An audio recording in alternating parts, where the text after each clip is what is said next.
Younger kids now, they get depressed easily as well. They are constantly on their gadgets, like on the internet, and looking down, and no life, and that is their life. And when they wake up in the morning, that's the first thing they do.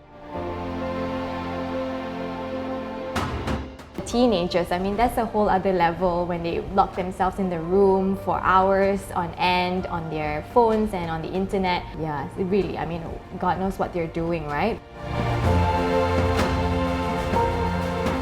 But unfortunately, security and the Internet of Things aren't often found in the same place. They're really vulnerable.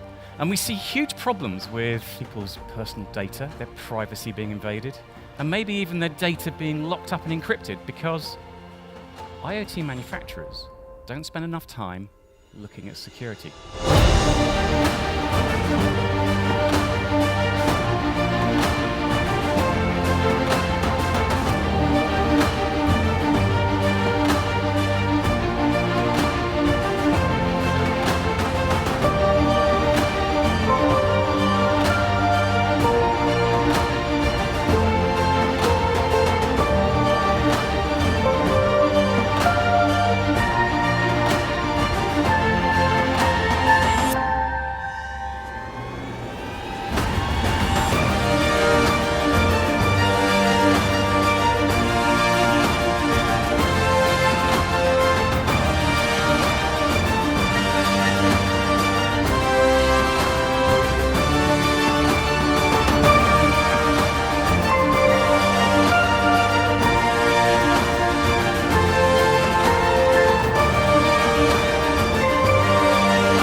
For a few weeks now, and it is an amazing product. It is so simple to use. All you have to do is just connect the device to your modem and download the app to your phone, and you can pretty much control it from anywhere.